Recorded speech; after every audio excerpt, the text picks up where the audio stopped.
sort of transition to the regular season opener? Well, we've certainly had a good opportunity to be in some warm weather this year. It's been, I'd say this has been a little bit warmer than usual training camp, and then time in Vegas.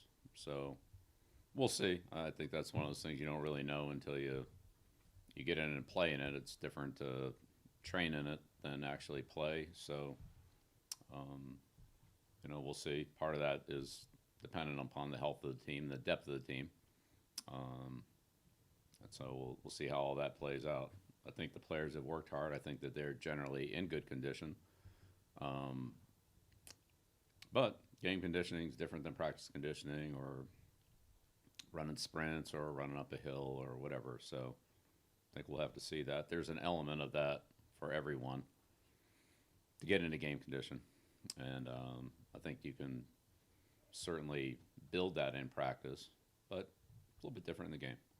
So, I think that's to really be in real game condition probably takes, through the month of September, maybe into October to,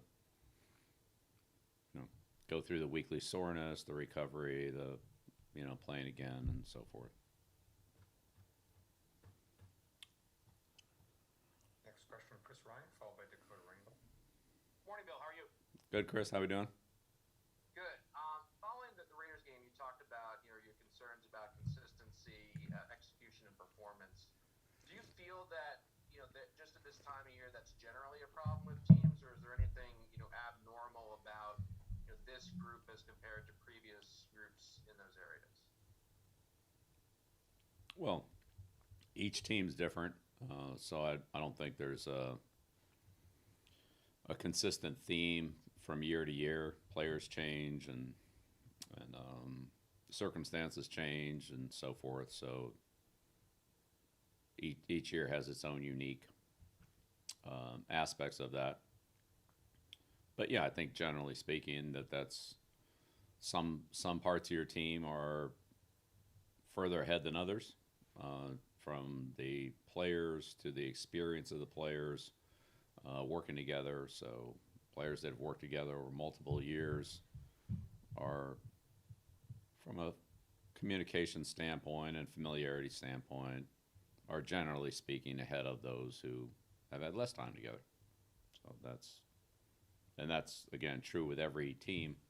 New players, there's a practice element, there's a preseason game element, but it's different in the regular season when teams are game planning for you and they're making adjustments and recognition and identification and clearly better players on the field. It's just making more of a problem. So yeah, there's some areas that we have pretty good experience at, and then there's other areas that we have less experience at that we'll gain as we go. And just on cuts, then there's kind of that business side of things where people see it as being very cut and dry. But for you personally, as a head coach, do cuts weigh on you, given what these guys have done over the last couple weeks? Absolutely, absolutely, without a doubt. Everybody knows what the situation is when we go into it. We have 90 players. We go to 53. 37 of the 90 can't be on the team.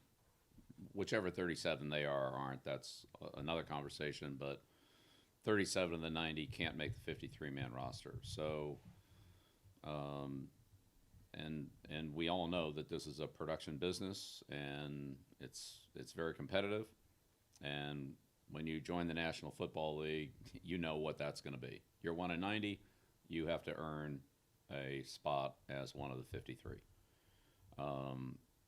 So there's no new rules, ground rules. There's nothing new there. The actual process is very difficult for all of us. Myself, certainly assistant coaches who have established a close relationship with their players and respect for their players because of their effort, work ethic, and commitment that they make to the team.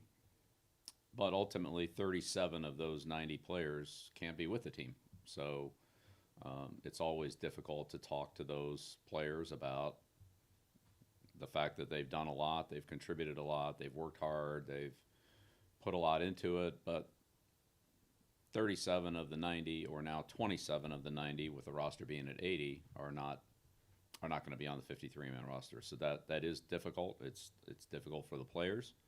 I'm sure all their family, friends, and so forth, hear the news, contact them, and so forth like that. There's a hard part of dealing with that. The flip side of that is 53 players with a 16-man practice squad puts you at 69, so let's call it 70. So now there are, let's call it 10 players that, again, players could come from other teams and so forth, but just in round numbers, the 27 really is a little closer to 10. It'll be more than 10, but a little closer to 10 than the 27, because those players, potentially, there'll be players that will be asked to be on the practice squad, which will enable them to continue their career and their development in the National Football League, just not on the 53-man roster. So that's a little bit of a bridge in the whole process. I don't think any player would see that as good news, but it's not as bad as not being on the roster. So it's some kind of a bridge in between. And honestly, for some players, practice squad is a realistic goal for them. At the initial stage of the process, at the 90, when they came to the team, whenever that was, training camp or draft or spring or whenever, that just being on the roster, being able to continue to develop their skills, knowing that they're not quite ready in the short run, but they have long-term potential, that's realistic too, in some cases. So, long answer to your question. Some players we have to move on from. Some players, there may be an opportunity on the practice squad, not on the 53-man roster. And then, of course, all that is subject to the player's individual situation, whether he's a vested veteran and terminates as a free agent, or whether he's subject to the waivers. And we'll see what happens on that on Wednesday when the other teams respond to the waiver wire with potential claims. So, but it's a difficult time for players, the head coach, and I would say this position coaches and other members of the organization who have established relationships with the players through whatever roles they have, with trainers, equipment people, operations, and so forth, PR, you name it. Thanks. Next question, Dakota Randall, followed by Zach Cox. Hey, Bill. I know we always talk about Mac, but I wanted to ask about Bailey Zappi. What sort of growth did you see from him from OTAs to where we are now? Yeah, Bailey, first of all, has been out there every day, which is a good thing. So he's been able to take reps, learn from situations that he experienced, improve on those, get a better understanding and familiarity with the offense, and also with what's going on the defensive side of the ball. He's improved in a lot of areas, still has a lot of things to work on and a lot of experience to gain, but certainly trending in the right direction. And as every quarterback who comes into the National Football League finds out, it's just a different game at this level. The pass rushers are better.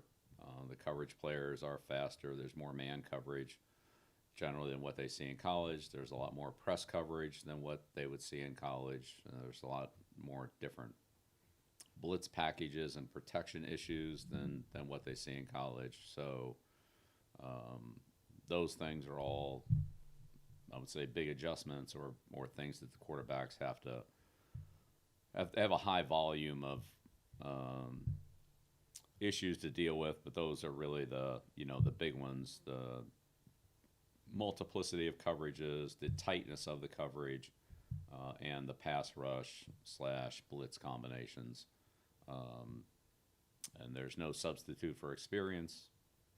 There's a lot of on-the-job learning there. You can X and O it and put it on the blackboard, and this coverage and this route and all that. But what you actually see on the field is a little bit different when a quarterback has to take everything into account: the protection, the pass rush, the type of coverage that's being played, and then the actual route that is being called. Thank you. Yeah, sure. Next question, Zach Cox, followed by Jim McBride. Hey, Bill. Excuse me. Similar question. Just curious how you'd evaluate the way Cole has performed in his first training camp and preseason. Obviously, has had a pretty prominent role there pretty much since day one. Similar comments, different position, but similar comments. Cole's been out there every day. He's taken a lot of snaps, a lot of reps, which he needs. Has learned from them, has improved fundamentally in a lot of areas. Still has a ways to go. Again, is seeing a different level of player than what he saw in college from a talent standpoint. In addition, there are more looks, more identification, more things that defenses do to cause the offense problems, and we've seen that in the preseason games from New York to Carolina to Vegas, and the practices against both Vegas and Carolina. The multiplicity of things that those teams did, more in practice than in the games, but some of it showed up in the games as well. So the wheels are turning like they are for all rookies, and Cole's done a good job of, again, learning from situations, improving his techniques, improving his fundamentals, improving his communication. Still a long way to go, but very much moving in the right direction. Next question, Jim McBride, followed by Bob Sosi. Morning, Coach. Jim? Wanted to ask you about Nick Folk and just his consistency and his professionalism and what that's meant to you and your team. It's meant a lot, Jim. The consistency from Nick is really remarkable. He's a very, very professional player and athlete, not just the kicking part of it, but really everything. His interaction with his teammates, the specialists, other members of the team, his understanding of his role, what the role in the kicking game is, what the role of different players are, and he's a very supportive and likable teammate, but at the same time knows that his job hinges on performance, not being it's not just relationships, but those are important. But he has all that, and his production and consistent performance is really impressive. His balls are straight; they're down the middle, and the timing's good. And we've had, as you know, out there, we've had a pretty decent amount of wind for this time of year in training camp practices, and he's handled that extremely well. We'll see what we get in the stadium this year with kind of the new configuration down at the old Lighthouse end. We didn't have much wind in the Carolina or Giants preseason games, but at some point that'll change. So it'll be interesting to see how all that plays out. But we have kicked in some windy conditions there in practice inside, and so that's something that's a little bit new for us and for particularly Nick. But as usual, he seems to be handling the situation very professionally and well. Thank you. Yeah, sure. And two final questions, Bob Sosi and Andrew Callahan. Thanks, Stace. Good morning, Bill. Hey, Bob. Following up on Jim's theme about special teams, you generally have had a really strong core of special teamers on your roster, and I was just curious, as important as it's always been, special teams' value in determining maybe the last handful of roster spots. If given, some of the circumstances of last year, add more importance to the constitution of this year's roster. Just thinking of some games that included blocked punts and uncharacteristic, plays in that phase of the game for your team. Well, we're always looking to be as strong as possible in every phase of the game. Offense, defense, special teams. Of course, a big part of special teams is the specialists. Those players are key players on every play, whether it be the snapper, the holder, the punter, the kicker, the returner, and the impact players that affect those units. So Matt Slater in coverage, Cody Davis in coverage, people like that that's where it all starts, and then you obviously fill in after that, but you have to have those players to work around and that impact the game first. So always looking to perform well in those areas. Whatever did or didn't happen last year is we had plenty of good plays. We had some plays that weren't good that we'd like to have back. But this year is really all about this year and the evaluation of the performances of the players that are competing for playing time or roster spots in those areas. So we've, between the joint practices, the 4 joint practices that we've had, that's given us a lot of high tempo reps that we, in addition to the ones we got in the preseason games, that's helpful in the evaluations. And as you know, a lot of the reps in the games where it was full speed, protection, coverage, tackling, blocking, running, whatever, were handled by players with less experience in the kicking game for the New England Patriots. So gave us a good opportunity to evaluate those players and start to, well, not start, but to develop the process of each unit, which, again, as you know, is 66 players, 11 in each of the 4 kicking units, not counting the hands team and some other special situations, things like that. And then, of course, you have to have backups in those 66 spots as well. So field goal block, punt return, kickoff, kick return. So you talk about a lot of people that are involved there. Certainly, some people have multiple roles. Some of the impact special team players, like Matt Slater, as an example, would have roles on 5 of the 6 teams. So one guy knocks out 5 of those 66 spots. But then there are other players who only have 1 spot, whether that's one of the specialists or whether it's another player who takes his offensive or defensive role and also subsidizes the roles in the kicking game that we need filled. So, again, combination of players who are will get more playing time in the kicking game than they probably will on offense or defense, with some players who are, let's call it, backup players that'll be involved in the kicking game, to players who will have a lot of offensive or defensive playing time that will also have some role in the kicking game as well. And that could vary from 1 phase to 2 or 3 phases, depending on the individual, the need, and what our injury situation is, or how much depth we have at the position that they play. They might be called on to play a little more or less. So that's kind of where we are on that. It's a big conversation, as we talked about, in terms of numbers.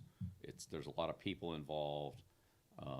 Somebody has to fill those roles. You have to put 66 people out there in each of those special teams units, and back them up.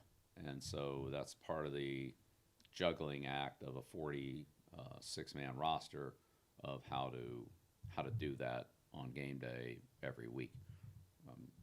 We'll all fall into a rhythm at a certain point in time where it's probably pretty established on who that's going to be. But I'd say at this point, those questions are more up in the air than they will be, by, it's called mid-October, early November.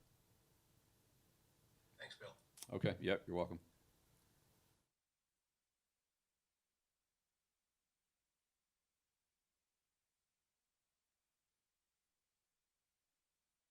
How much of that will be dedicated to preparing for Miami versus cleaning up anything you wanted to address in the preseason and training camp?